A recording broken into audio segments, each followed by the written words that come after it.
मालेगाव प्रकरणात अखेर आदेश दिला, आता होणार दोघांना शिक्षा. या प्रकरणात एक असा मोठा आज खुलासा झाला आहे जो ऐकून महाराष्ट्राला सगळ्यात मोठा धक्का बसला. जेव्हा या आरोपीचा जोडीदार कोण याविषयी एक महत्त्वाची गुपित माहिती समोर आली. आता एकाला नाही तर दोघाला शिक्षा होणार आहे. संपूर्ण महाराष्ट्रामध्ये या प्रकरणातील आरोपीला केव्हा शिक्षा होईल सगळेजण वाट पाहत होते. आणि अखेर ती प्रतीक्षा संपली आहे. कारण की आज एक असा आदेश देण्यात आला की ज्यामुळे या प्रकरणातील एक नाही तर 2 आरोपींना अतिशय कठोर शिक्षा देण्याचा आदेश दिला आहे. या प्रकरणात या आरोपीचा साथीदार कोण होता, हे दुष्कृत्य करताना त्याला कोणी मदत केली होती, सगळ्या अतिशय धक्कादायक गोष्टी या अनुषंगाने बाहेर आल्या आहेत. या प्रकरणातील अशी चकित करणारी गोष्ट उघड झाली की ज्यामुळे या घटनेची कहाणीच पूर्णतः बदलली आहे. 16 नोव्हेंबर रोजी डोंगराळे गावात एका चिमुकलीच्या बाबतीत एक दुर्दैवी घटना घडली होती, ज्यामध्ये एका आरोपीला पोलीस ताब्यात घेण्यात आले होते. ही घटना ऐकता क्षणी संपूर्ण महाराष्ट्राला मोठा धक्का बसला होता. पण आज जे सत्य समोर आले आहे ते ऐकून महाराष्ट्राला दुसरा सर्वात मोठा धक्का बसला आहे. कारण हा जो आरोपी होता यांनी ही कृती करत असताना ही काही एकट्यानं केलं नाहीये. याला कोणीतरी जोडीदार होता, कोणीतरी साथीदार होता, अशा प्रकारची शंका निर्माण होत होती. आणि त्या शंकेमुळे न्याय मिळायला उशीर होत होता. पण अखेर ते सत्य उघड झालं. आणि हे कसं सत्य जे आहे की अक्षरशः सर्व लोकांच्या पायाखालची जमीन सरकली. कारण की एक नाही तर दोघांना शिक्षा होणार. अखेरीस आता एकाला शिक्षा होणार की दोघांना यावर निर्णय होत आहे. संपूर्ण महाराष्ट्राला हादरवून टाकणाऱ्या या प्रकरणामुळे आजही महाराष्ट्र हळहळ व्यक्त करत होता.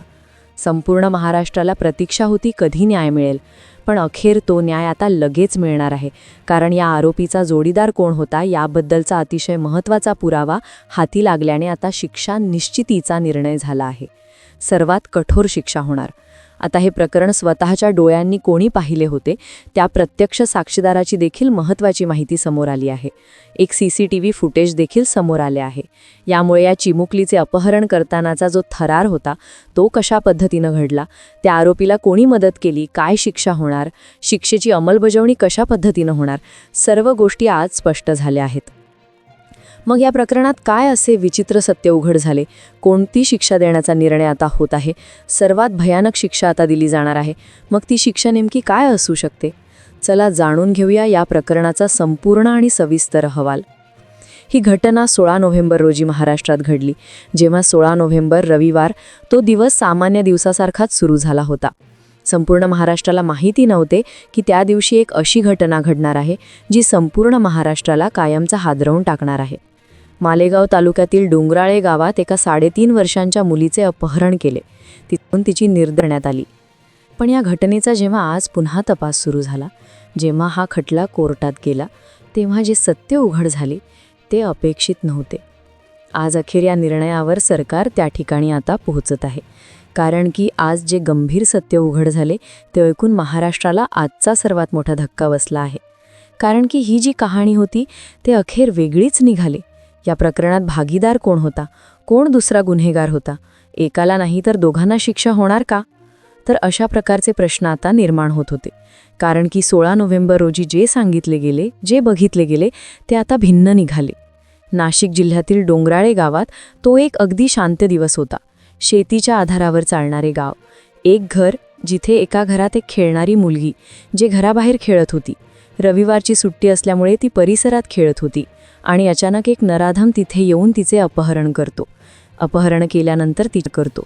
तो विकृत मनोवृत्तीचा व्यक्ती असेल की काय, की तो कुठून बाहेरून आला असेल की काय, त्याला कोणी मदत केली असेल काय, अशा प्रकारची शंका निर्माण होत असतानाच वकिलांनी त्याला कोर्टात हजर केल्यानंतर वकिलांच्या समूहाने एक मोठा निर्णय घेतला, ज्यामुळे एक धक्कादायक शक्यता इथे समोर आलेली आहे.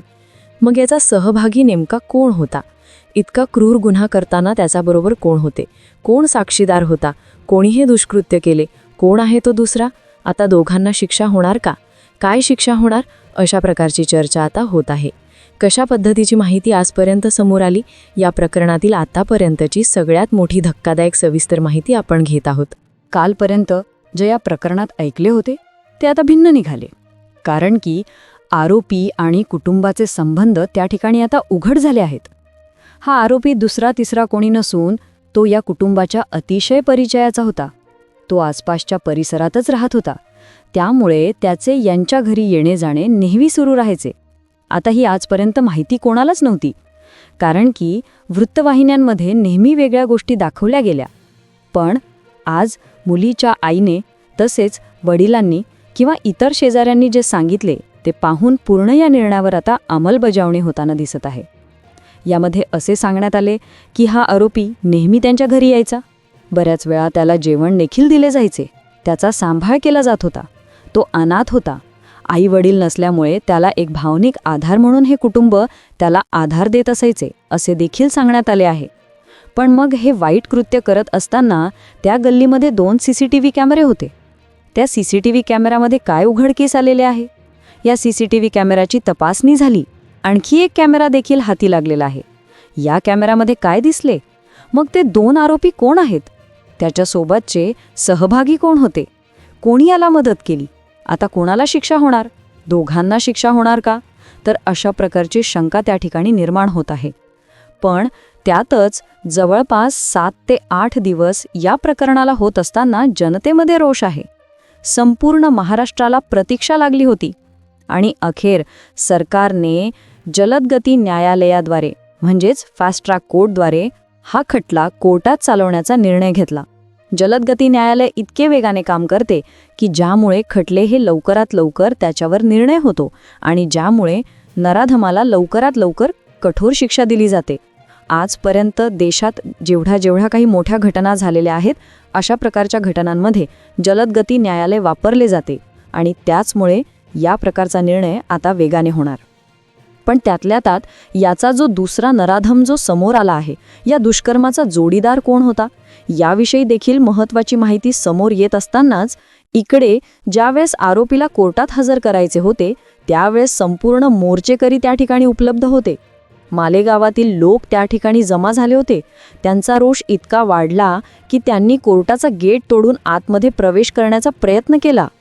आता जर त्याला कोर्टात त्या ठिकाणी आणले असते तर नागपूरमध्ये काही वर्षांपूर्वी एक सारखीच घटना घडली होती, जिथे एका मुलीवर अशा प्रकारे आणण्यात आली होती. त्यावेळेस त्या आरोपीला जेव्हा कोर्टात आणण्यात गेले तेव्हा संपूर्ण लोकांनी गराडा घालून त्या आरोपीला आपल्या ताब्यात घेतले आणि त्याला इतके मारले की त्याचा जागेस्थिती मृत्यू झाला होता. काहीच करता आले नाही. शेवटी त्यातले 2-4 आरोपी त्या ठिकाणी पकडण्यात आले आणि त्या आरोपींना देखील पुरावे नसल्यामुळे सोडण्यात आले. त्यामुळे जनतेच्या हातून असे काही होऊ नये म्हणून सरकारने व्हिडिओ कॉन्फरन्सिंगद्वारे कोर्टाने तो निर्णय घेतला होता. त्याची अंमलबजावणी करण्यात आली. ती सुनावणी झाली.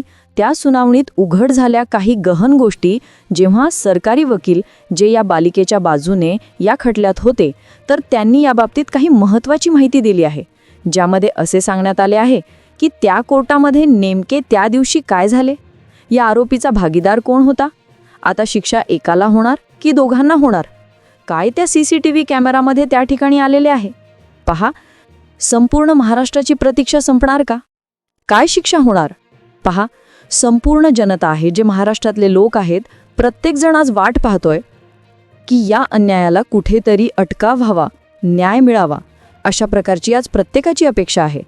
आणि अखेर त्या अपेक्षेला, त्या आशेला त्या ठिकाणी एक प्रकारे मान देत सरकारने देखील तसेच कोर्टाने, न्यायव्यवस्थेने देखील मोठा निर्णय घेऊन अतिशय वेगाने ही प्रक्रिया सुरू केली आहे.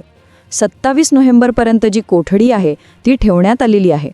पण जी काही पुरावे, जो काही तपासामध्ये वेग आहे तो अतिशय त्या ठिकाणी कल्पनेपलीकडचा वेग आहे. म्हणजे इतका वेग जो आहे तो याआधी कधीच नव्हता. इतक्या वेगाने तो तपास सुरू आहे आणि नक्कीच या प्रकरणामध्ये खूप मोठ्या माहिती आता समोर येणार आहे.